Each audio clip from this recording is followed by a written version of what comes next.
So, fun question.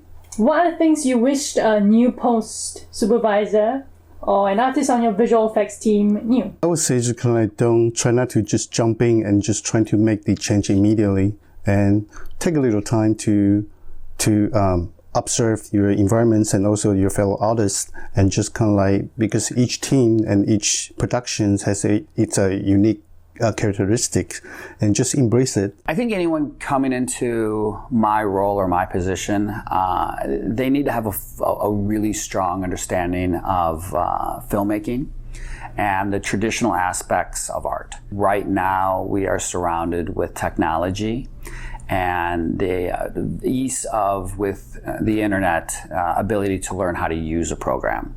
There's not a lot of understanding of why you're using the program. It's just, I need to learn this program, so I'm going to learn how to push a bunch of buttons. I feel that the why is going to be the successful aspect for any artists and any supervisor. Any type of traditional understanding of their craft will help them and make them a better artist, and eventually have them have a much more successful career. Well, a lot of people don't get to have the opportunity to hear about the relationships that get built between the visual effects crew and the clients, our directors.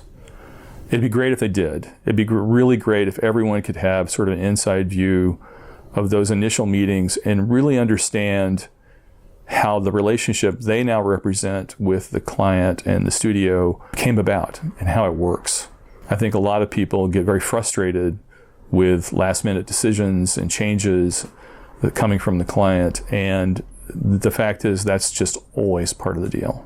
I think the most important thing when you're working with other people is to do whatever you can to avoid them getting frustrated. The last thing you want to do is try to be negative or frustrate them and say, well, you're not as good as so-and-so, or any of this kind of trash, because you're just going to end up destroying whatever relationship and respect you have for one another, and you won't be able to really recover from that. Don't be a jackass. More than anything else, you have to learn how to be a good leader, and that's the whole thing, and that means listening to people, understanding people, and giving people credit for what they do. That's the biggest thing, the hardest thing to learn. Technique, listen, we got schools now. You can learn technique.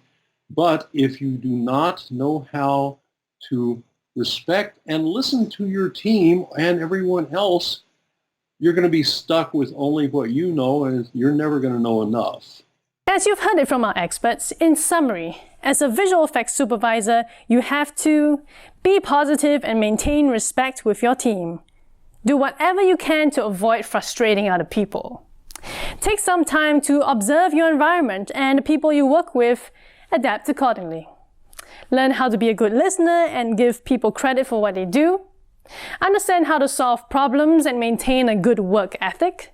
And thoroughly understand the craft of filmmaking and the traditional aspects of art. So, on that note, let's move on to visual effects production best practices.